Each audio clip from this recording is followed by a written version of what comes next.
नमस्कार दोस्तों, as study point में आपका स्वागत है। हम लेकर आए हैं भारत का इतिहास। इससे पहले हम एक प्राचीन भारत का वीडियो कंप्लीट कर चुके हैं। ये मेरा दूसरा पार्ट होगा। चलिए इस क्रम में हम पहला क्वेश्चन से शुरुआत करते हैं। पहला क्वेश्चन है, चंद्रगुप्त द्वितीय और किस नाम से जाना जाता था? उत्तर होगा विक्रमादित्य। गुप्त काल के चांदी के सिक्कों को कहते थे रुपयक। लिच्छवी दोहित्र किसे कहते थे? समुद्रगुप्त को। रोमन साम्राज्य के साथ भारत का व्यापार रोम पर किसके द्वारा आक्रमण के साथ समाप्त हो गया? उत्तर होगा हुणों के द्वारा। भारतीय नेपोलियन के नाम से आमतौर पर कौन हिंदू राजा विख्यात है? उत्तर होगा समुद्रगुप्त। भारतीय संस्कृति का स्वर्ण युग था गुप्त काल। गुप्त काल में किस धातु के सर्वाधिक सिक्के जारी किए गए? सोना का। प्रसिद्ध गुप्त संवत निम्नलिखित में से किस वर्ष में शुरू किया गया था? उत्तर होगा 319 ईस्वी। इलाहाबाद स्तंभ के शिलालेख में किसकी उपलब्धियां वर्णित है? समुद्रगुप्त की। इलाहाबाद स्तंभ शिलालेख किसने बनवाया था? हरिशेन ने। हायान किसके शासन काल के दौरान भारत आया था? उत्तर होगा चंद्रगुप्त द्वितीय। पंचतंत्र की कथाओं का संकलन किसने किया था? उत्तर होगा विष्णु शर्मा ने। मेघदूत का लेखक कौन है? उत्तर होगा कालिदास। प्राचीन भारत के विख्यात चिकित्सक धन्वंतरि ने अपना परामर्श किसके दरबार में दिया था? चंद्रगुप्त द्वितीय के दरबार में। किसके शासनकाल के दौरान अजंता की गुफाएं निर्मित की गई? उत्तर होगा गुप्त के। संगम काल में रोमन व्यापार का केंद्र बताइए? उत्तर होगा अरिकमेडू। एलोरा में गुफा एवं शिलोत्कर्णी मंदिर किसका प्रतिनिधित्व करते हैं? उत्तर होगा हिंदू, बौद्ध और जैन का। वराहमिहिर थे एक प्राचीन खगोलविद, एस्ट्रोनॉमर। चोलेश्वर नामक मंदिर का निर्माण किसने किया? विजयालय। गंगा को उत्तर से दक्षिण ले जाने वाला चोल राजा कौन सा था? राजेंद्र चोल। अधिकांश चोलकालीन मंदिर किस देवी देवता को समर्पित है? उत्तर होगा शिव। राष्ट्रकूटों की प्रारंभिक राजधानी निम्नलिखित में से कौन सी थी? मानेकशॉट। एलोरा में कैलाशनाथ मंदिर का निर्माण किसने किया? कृष्ण प्रथम। एलोरा में प्रसिद्ध शिव मंदिर का निर्माण किसने करवाया था? तो राष्ट्रकूट शासक कृष्ण प्रथम। एलोरा में गुफाएं और शैलकृत मंदिर है हिंदू, बौद्ध और जैन का। महाबलीपुरम के सप्त पैगोडा किसके द्वारा संरक्षित कला के साक्षी है? उत्तर होगा पल्लवों के द्वारा। किस पल्लव शासक के शासनकाल में पल्लवों और चालुक्य के बीच लंबा संघर्ष शुरू हो गया था? महेंद्र वर्मन प्रथम। पुलकेशिन द्वितीय किसका महानतम शासक था? बतापी के चालुक्य वंश का। रवि कीर्ति जो एक जैन थे और जिन्होंने ऐहोल प्रशस्ति की रचना की थी, को किसका संरक्षण प्राप्त था? उत्तर होगा पुलकेशिन द्वितीय। पश्चिमी चालुक्य वंश का प्रसिद्ध शासक कौन था? पुलकेशिन द्वितीय।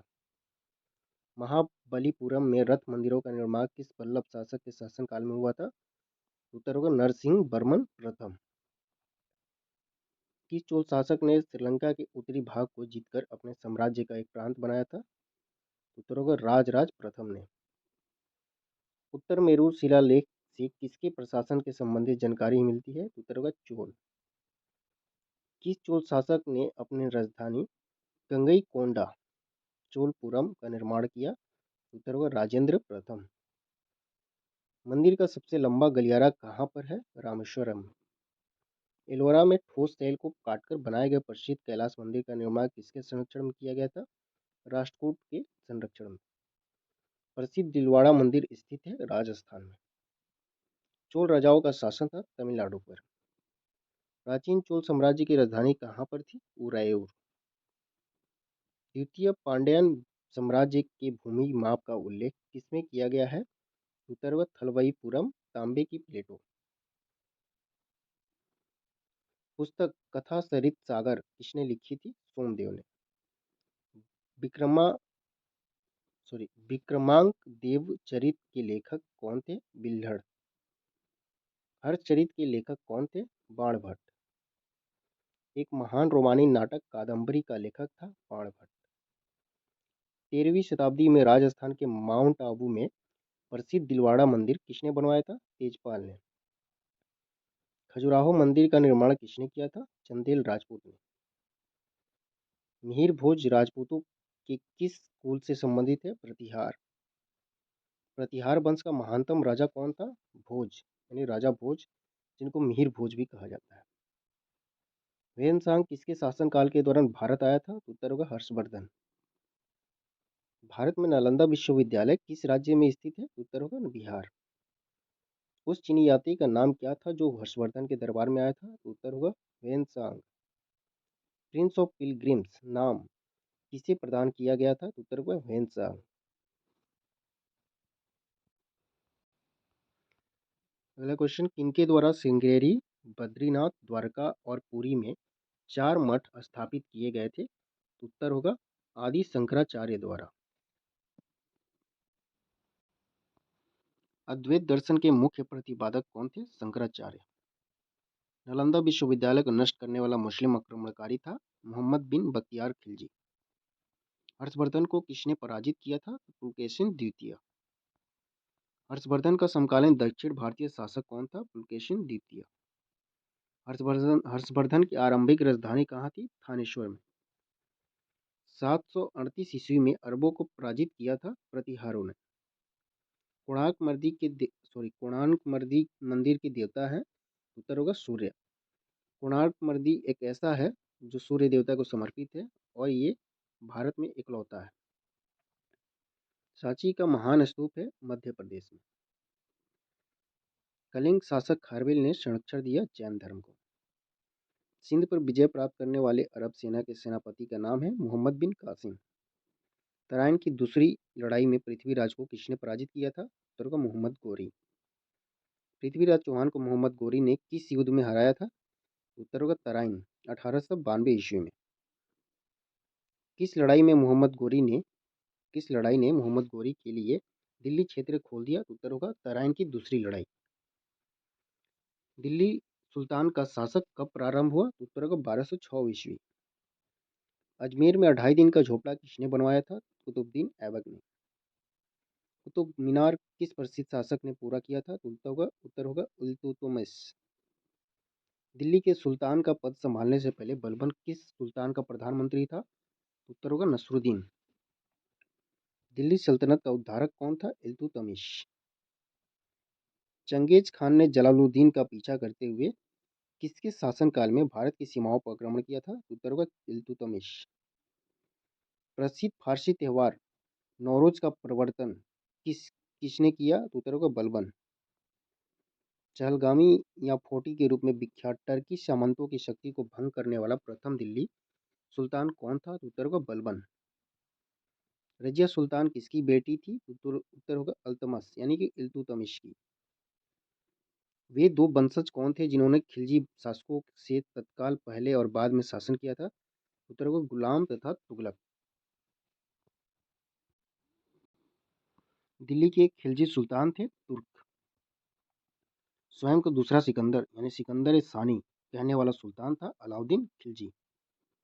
नियमित मुद्रा जारी करने वाला और दिल्ली को अपने साम्राज्य की राजधानी घोषित करने वाला दिल्ली का प्रथम सुल्तान कौन था? उत्तर होगा इल्तुतमिश। सल्तनत वंश की विशालतम अस्थायी सेना जिसका भुगतान सीधा राज्य द्वारा किया जाता था? उत्तर होगा राज्य द्वारा किया जाता था। किसने बनाई थी? उत्तर होगा अलाउद्दीन खिलजी ने। मलिक काफूर जनरल था यानी किसका जनरल था? उत्तर होगा अलाउद्दीन खिलजी का। मदुरई का सफलतापूर्वक बढ़ाने वाला दिल्ली का जनरल कौन था? उत्तर होगा मलिक काफूर। दक्षिण विजय करने का मिशन अलाउद्दीन खिलजी ने किसे सौंपा? उत्तर होगा मलिक काफूर को। बाजार विनियमन प्रणाली आरंभ की गई थी? उत्तर होगा अलाउद्दीन खिलजी द्वारा। वह सुल्तान कौन था जिसने खलीफा के अधिकार को मानने से इनकार कर दिया था? अलाउद्दीन खिलजी ने। किस कारण से मोहम्मद बिन तुगलक असफल व्यक्ति था? उत्तर को वह व्यवहारिक राजनेता नहीं था। वर्तमान दौलताबाद जहां मोहम्मद बिन तुगलक ने दिल्ली से राजधानी को स्थानांतरित किया था, किसके समीप स्थित था है यानी था? उत्तर को औरंगाबाद। ब्राह्मणों पर भी जजिया लगाने वाला दिल्ली का सुल्तान कौन था? उत्तर होगा फिरोज तुगलक। भारत में चमड़े के प्रतीक मुद्रा किसने प्रारंभ की? मोहम्मद बिन तुगलक ने। मनियारों का राजकुमार किसे कहा जाता है? मोहम्मद बिन तुगलक को। कुतुब मीनार को जैसे हम आज उसे देखते हैं, अंततः पुनः निर्माण किया गया था फिरोज तुगलक द्वारा। किस वंश के सुल्तानों ने सबसे अधिक समय तक शासन किया था? तुगलक वंश ने। यात्री इब्न बतूता कहाँ से आया था? मोरक्को से। इब्न बतूता किसके शासनकाल में भारत आया था? तो उत्तर होगा मोहम्मद बिन तुगलक के शासनकाल में। लोधी वंश का संस्थापक कौन था? बहलोल लोधी। दिल्ली सल्तनत का राज्यकाल कब समाप्त हुआ? तो 1526 ईस्वी में। दिल्ली सल्तनत का अंतिम वंश कौन था? तो उत्तर होगा लोधी वंश। सूफी परंपरा में पीर से क्या आशय है? तो उत्तर होगा सूफियों का गुरु। सूफी आंदोलन मूलतः कहाँ से प्रारंभ हुआ? तो उत्तर होगा फारस यानी पर्सिया से। सूफी आदेशों को किस नाम से जाना जा गया है? तो उत्तर होगा सिलसिला। चलिए, इस प्रकार हमारा पूरे 100 क्वेश्चन कंप्लीट होते हैं। उम्मीद करते हैं कि आप लोग को पसंद आया होगा। कैसा लगा वीडियो को कमेंट करें ज़रूर, ठीक है, जिससे मेरा मनोबल बढ़ते रहेगा, ठीक है। और अपना कोई सुझाव हो तो ज़रूर दें। धन्यवाद।